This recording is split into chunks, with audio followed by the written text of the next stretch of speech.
죽는 날까지 하늘을 우러러 한 점 부끄럼이 없기를. 잎새에 이는 바람에도 나는 괴로워했다.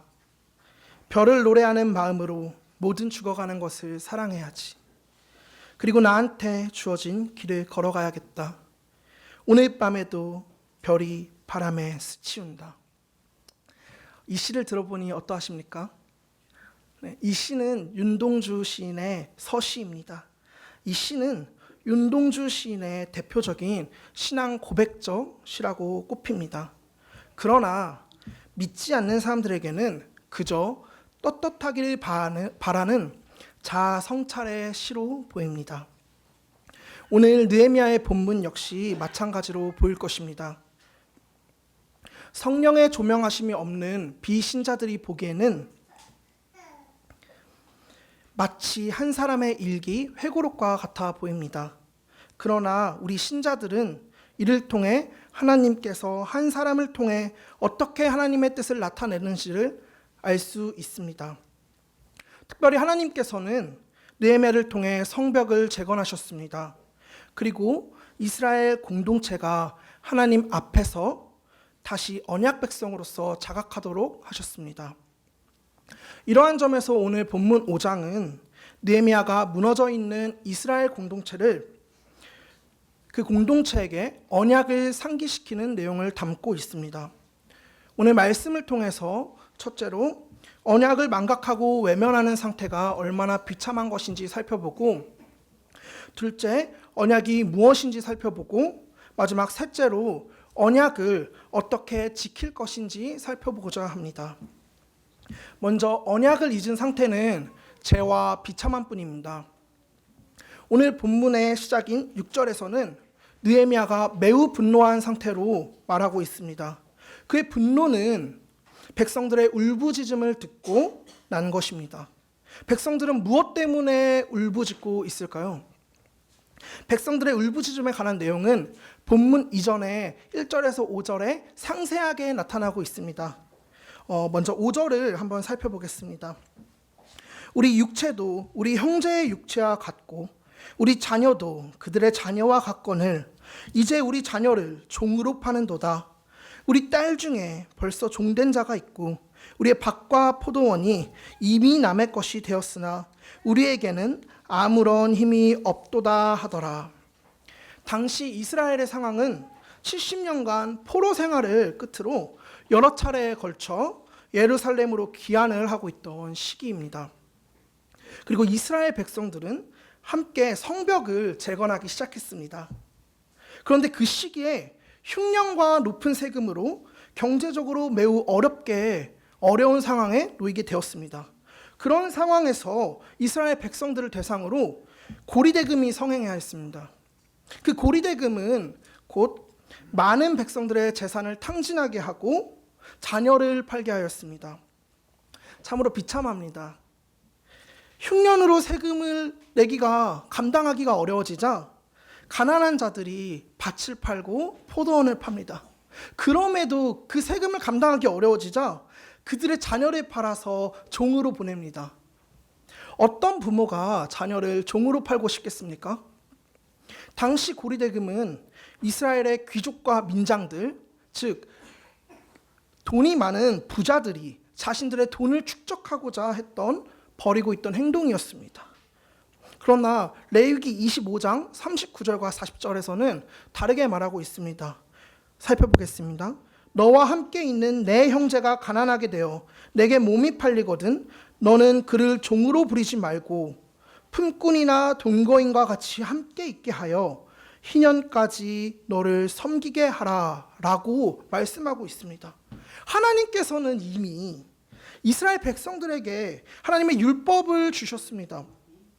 그들의 행동은 이스라엘의 율법에 어긋난 것이었습니다. 이러한 비참한 상태는 그들이 언약을 도무지 기억하지 못하였기 때문입니다. 그 언약을 지키지 않았기 때문입니다. 하나님의 율법을 배우고도 오랜 생활 동안 이방 나라의 포로로 무너져버린 공동체는 더 이상 율법을 기억하지 못하였습니다. 그들에게 율법은 더 이상 필요가 없었습니다. 율법을 잊은 공동체에 남아있는 것은 오로지 이기심과 욕망, 억압과 부정뿐이었습니다. 이스라엘 공동체에게 하나님의 언약 백성이라는 자각은 없었습니다. 이스라엘 공동체는 그들을 포로에서 자유하게 하신 하나님의 은혜를 입고도 그것을 망각하였습니다. 공동체를 세우는 지체들을 대상으로 자신의 배를 채우고 교만하여 추악한 모습을 보였습니다. 이스라엘 백성의 모습은 하나님을 알지 못하던 죄인의 모습을 보여줍니다. 죄인에게 남아있는 것은 죄와 비참한 뿐입니다. 어떤 모습을 갖던 선한 것은 없습니다. 법이 없기 때문에 모든 기준이 나의 마음, 나의 뜻으로 행하게 됩니다. 나의 뜻과 조금이라도 일치하는 자가 있다면 나의 동료가 되지만 조금이라도 나의 뜻과 다르다면 서슴없이 돌변하여 적이 됩니다. 오늘 우리는 이전에 우리의 비참했던 모습을 보게 됩니다. 죄의 속박에 매여 비참하고 추악한 모습으로 살아가던 우리의 종되었던 모습을 보게 됩니다. 여러분 기억하십시오. 죄의 상태와 율법을 잊고 언약을 기억하지 못하는 상태는 참담함 뿐입니다. 때문에 우리는 돌이킵니다. 주어진 언약과 율법에 감사하게 됩니다. 근데 참된 감사는 회개로부터 옵니다. 율법에 대한 순종은 회개를 통한 비참함을 느끼는 것으로 시작됩니다. 우리가 그것을 인식함으로 시작하게 됩니다. 우리가 우리의 비참한 상태를 기억하고 회개하지 않는다면 우리는 계속해서 율법을, 하나님과의 언약을 잊고 다시 예전의 상태로 돌아가게 될 것입니다. 성도 여러분, 다시 한번 말씀드리지만 기억하십시오. 언약을 잊은 상태는 전적으로 죄와 비참함 뿐입니다. 그렇다면 언약이 무엇입니까? 두 번째로 언약은 하나님을 경외하는 자들에게 주어지는 선물입니다. 오늘 본문 7절부터 느헤미야는 귀족들과 민장들을 꾸짖기 시작합니다. 특별히 우리 오늘 본문 9절을 다 같이 읽어보도록 하겠습니다. 내가 또 이르기를 너희의 소행이 좋지 못하도다. 우리의 대적 이방 사람의 비방을 생각하고 우리 하나님을 경외하는 가운데 행할 것이 아니냐. 여기서 우리 하나님을 경외하는 가운데 행할 것이 아니냐는 레위기 25장의 말씀들을 상기시킵니다. 레위기 25장 36절입니다. 너는 그에게 이자를 받지 말고 내 하나님을 경외하여 내 형제와 너와 함께 생활하게 할 것인즉. 또한 레위기 25장 43절을 살펴보면 너는 그를 엄하게 부르지 말고 내 하나님을 경외하라 라고 명령하고 있습니다. 여기서 민장들과 귀족들이 그들의 고리대금을 멈춰야 하는 이유가 무엇입니까? 여느 이방인도 하는 그 고리대금을 종으로 삼는 일을 멈춰야 할 까닭이 무엇입니까? 그것은 그 일이 하나님을 경외하는 것이기 때문입니다. 하나님께서 그렇게 하지 마라 라고 명령하셨기 때문입니다. 출애굽기 22장 25절에는 내가 만일 너와 함께한 내 백성 중에서 가난한 자에게 돈을 구워주면 너는 그에게 채권자 같이 하지 말며 이자를 받지 말며 라고 말하고 계십니다. 그들이 잊은 것은 단순한 율법이 아니었습니다. 그들이 잊은 것은 단순히 언약 백성이라는 정체성이 아니었습니다. 그들은 하나님을 잊었습니다. 하나님을 경외하는 방법을 잊었습니다. 그들이 그 이자를 그쳐야만 하는 그 이유는 하나님께서 주신 율법이 그렇게 명령하고 있기 때문입니다. 그들이 그 율법을 따라야 하는 그 이유는 그들이 하나님의 언약 백성이기 때문입니다. 그러면 하나님의 언약이 도대체 무엇입니까? 출애굽기 19장 5절에서 6절입니다. 세계가 다 내게 속하였나니 너희가 내 말을 잘 듣고 내 언약을 지키면 너희는 모든 민족 중에서 내 소유가 되겠고 너희가 내게 대하여 제사장 나라가 되며 거룩한 백성이 되리라. 너는 이 말을 이스라엘 자손들에게 전할지니라 라고 말하고 계십니다. 약속은 상호 간의 신뢰를 바탕으로 이루어집니다. 약속을 지키지 않으면 관계가 금이 가기 시작합니다. 계속되는 약속의 불이행은 불신을 낳습니다. 우리의 삶에는 많은 약속이 있죠. 이러한 약속 중에 하나님과 맺은 약속, 하나님께서 우리에게 주신 그 약속이 바로 언약입니다. 성경에는 수많은 언약이 나타나고 있습니다. 먼저 아담의 언약, 그 다음에 아브라함과의 언약, 또 모세와의 언약, 다윗과의 언약, 여러 가지 언약들이 등장합니다. 그 약속의 범주를 조금 더 넓혀보면 법이 존재합니다. 국민으로서 정해진 약속과 규칙을 지키며 살아가야 하는 것입니다. 그 규칙과 약속을 지키지 않으면 처벌을 받게 됩니다. 국민으로서 살아가야 할 권리도 얻지만 동시에 그 의무를 반드시 져야만 하는 것이죠. 이 약속, 법은 계속해서 수정되어 갑니다. 하나님께서는 모세와 언약을 맺으셨고 그 언약을 통해서 이스라엘은 하나님 앞에서 거룩한 백성으로 제사장 나라로 부름을 받았습니다. 그들은 하나님이 주신 율법을 지키며 하나님과의 언약 백성으로서 신실하게 살아야만 했습니다. 그들이 율법을 지켜야 하는 그 이유는 그것이 하나님께서 주신 명령이요 규칙이었기 때문입니다. 오늘 본문의 형제들에게 고리대금을 멈추고 종을 삼지 말아야 할 그 이유도 마찬가지로 그 율법이, 명령이 하나님이 시키신, 하나님을 경외하는 일이기 때문입니다. 여기서 우리는 신자가 말씀 앞에 순종해야 할 이유를 발견합니다. 그것은 그 말씀에 순종하는 것이 하나님을 경외하는 것이기 때문입니다. 여기 모인 올고른 교회 신자들은 모두 예수 그리스도 안에서 하나님과의 새 언약을 맺고 하나님의 자녀가 되었습니다. 우리에게 주어진 언약은 이전의 언약과는 조금 다릅니다. 지금 신자들에게 매어 있는 언약은 그리스도 안에서 완성된 언약입니다.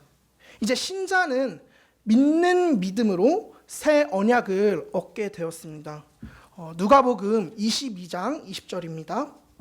정령 먹은 후에 잔도 그와 같이 하여 이르시되 이 잔은 내 피로 세우는 새 언약이니 곧 너희를 위하여 붓는 것이니라.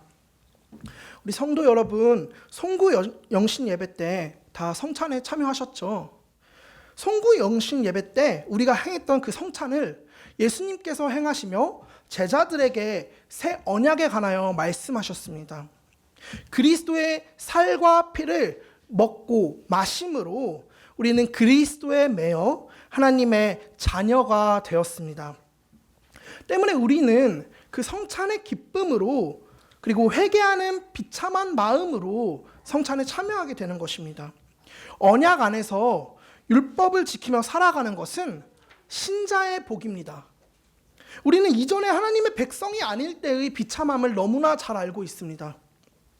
때문에 우리는 이 언약은 하나님께서 우리 신자들에게 주신 선물이며 은혜입니다. 이 은혜의 언약 안에서 하나님의 법을 따르는 것, 그것이 바로 신자의 복인 것입니다.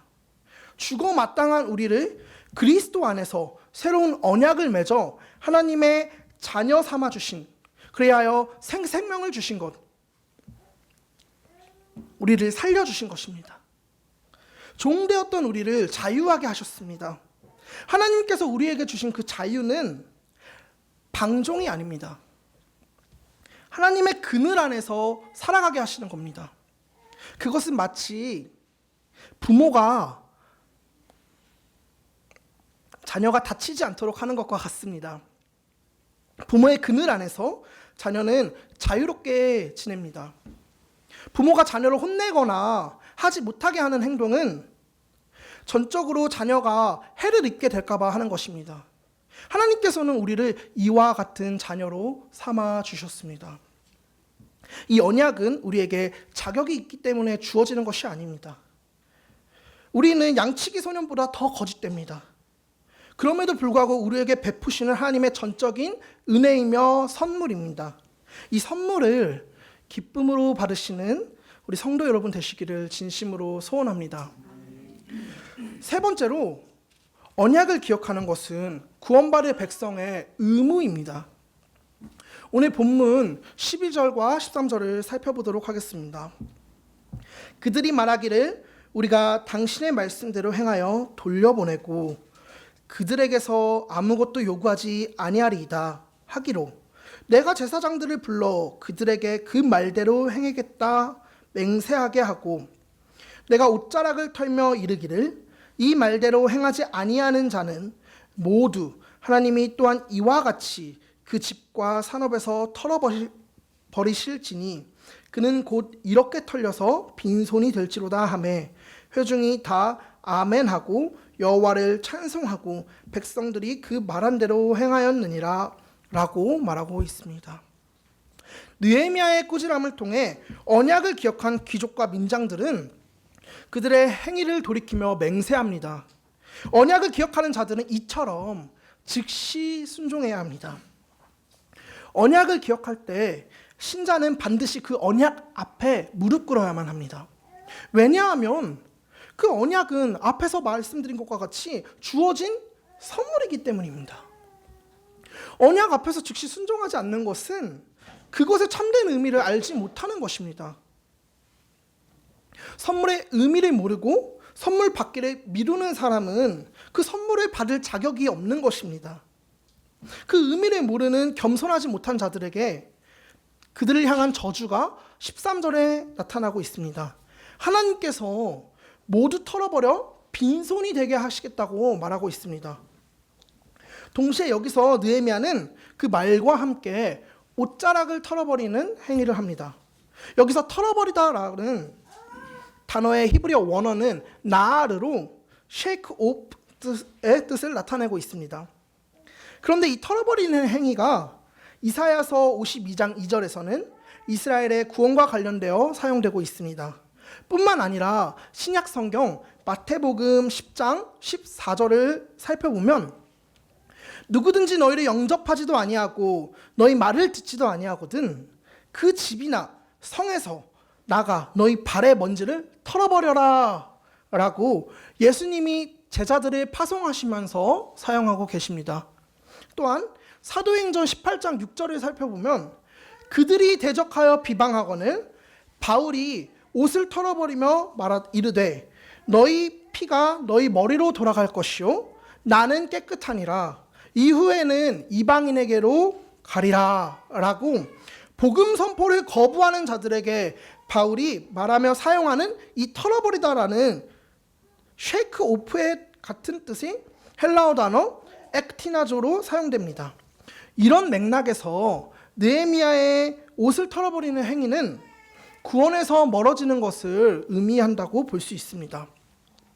언약을 알고도 지키지 않는, 맹세하고도 지키지 않는 자들에 대한 느헤미야의 저주는 더 이상 너희는 언약 백성이 아니라는 것을 의미합니다. 언약을 기억하고도 여전히 언약의 율법을 따르지 않는 자, 언약의 신실함을 무시하는 교만한 자들은 결국 하나님과의 관계가 멀어지는 것, 관계가 없는 자가 되는 것을 의미합니다. 여러분, 신자인 우리도 마찬가지입니다. 언약의 신실함을 무시하는 자에게는 하나님과 관계없는 구원과 별개의 삶이 됩니다. 하나님께서는 우리에게 단 하나의 새 언약을 주셨습니다. 그것이 무엇입니까? 앞에서 말한 것 같이 그리스도입니다. 갈라디아서 2장 16절입니다. 사람이 의롭게 되는 것은 율법의 행위로 말미암음이 아니요 오직 예수 그리스도를 믿음으로 말미암는 줄 알므로 우리도 그리스도 예수를 믿나니 이는 우리가 율법의 행위로서가 아니고 그리스도를 믿음으로써 의롭다함을 얻으려 함이라. 율법의 행위로서는 의롭다함을 얻을 육체가 없느니라. 이제 신자는 갈라디아서 2장 16절의 말씀과 같이 그리스도를 믿는 믿음 안에서 의롭다함을 얻고 자격을 얻게 됩니다. 또한 로마서 8장 1절의 말씀처럼 이제 신자에게는 결코 정죄함이 없습니다. 그리스도 예수 안에 있는 생명의 성령의 법이 죄와 사망의 법에서 우리를 해방하였기 때문입니다. 앞에서 말한 것과 같이 백성에게는 마땅히 지켜야 할 의무가 있습니다. 이전에 이스라엘 백성에게는 하나님을 경외하는 방법이 율법이었습니다. 그러나 오늘 신자들은 하나님을 경외하는 것이 그리스도를 믿는 믿음 안에서 이루어지는 것입니다. 우리의 행위로는 결코 선한 것이 없습니다. 때문에 그리스도께서는 우리를 위하여 죽으시고 부활하심으로 우리의 죄를 단번에 해결하셨습니다. 그 살과 피를 먹고 마심으로 새 언약을 통해 언약 백성이 된 우리 신자들은 그리스도를 믿음으로 자격을 얻게 됩니다. 많은 것이 필요하지 않습니다. 그리스도를 믿는 믿음, 단 한 가지를 요구하십니다. 우리는 그리스도를 믿는 믿음으로 시작합니다. 그리고 참된 신자들은 그 믿음 안에서 하나님의 율법, 하나님의 말씀에 순종하게 됩니다. 그것은 자녀가 부모에게 반드시 순종해야 하는 것과 같습니다. 마땅히 영광 받으실 하나님께 영광을 돌려드리는 것입니다. 성도 여러분, 말씀을 지켜야 하는 이유가 바로 여기에 있습니다. 우리가 말씀을 읽어야 할 이유가 바로 여기에 있습니다. 이 새 언약 안에서 우리를 자녀 삼아주신 하나님께 감사하기 때문입니다. 하나님의 말씀을 지키는 것이 언약 백성의 의무이기 때문입니다. 그것이 우리의 정체성이기 때문입니다. 우리가 말씀을 읽고 행하는 것이 그렇게 해야만 구원을 받기 때문이 아닙니다. 그것이 구원받은 백성의 모습이기 때문입니다. 그것이 언약을 기억하는 백성의 삶이기 때문입니다. 그것이 우리를 자녀 삼아 주신 아버지께 마땅히 드려야 할 순종이기 때문입니다. 행위로서는 누구도 자랑할 수 없습니다. 여전히 우리는 빈번하게 죄를 짓고 살아가기 때문입니다. 우리가 말씀 앞에 순종하며 그리스도를 믿음 안에서 살아가야 할 유일한 방법은 성령의 내주하심이 아니고서는 불가능합니다. 그렇기 때문에 우리가 할 수 있는 유일한 것, 말씀 앞에 복종하며 성령의 역사를 간구하는 것입니다. 우리에게 계시된 하나님의 말씀을 통하여 그리스도를 알아가는 것입니다. 기도하며 말씀 앞에 나를 치고 낮출 때 그리스도를 닮아가는 것입니다. 이것이 신자가 언약 백성으로서 그의 자녀로서 행해야 할 것입니다. 말씀을 맺고자 합니다. 지난 주일 중등부 친구들과 웨스트민스터 소요리 문답 1문에 관하여 나누었습니다. 웨스트민스터 1문을 보면 사람의 제일 되는 목적이 무엇이냐고 묻고 있습니다. 그 답은 하나님을 영화롭게 하고 영원토록 즐거워하는 것입니다. 신실하신 하나님의 백성으로서 살아가는 신자에게 유일한 목적은 하나님을 영화롭게 하고 영원토록 즐거워하는 것입니다. 그 목적 때문에 오늘 우리 신자들이 교회로서 모이며 하나님을 예배하는 것입니다. 그러나 오늘 우리는 목적이 불분명해지고 정체성이 모호해지는 시대를 살아가고 있습니다.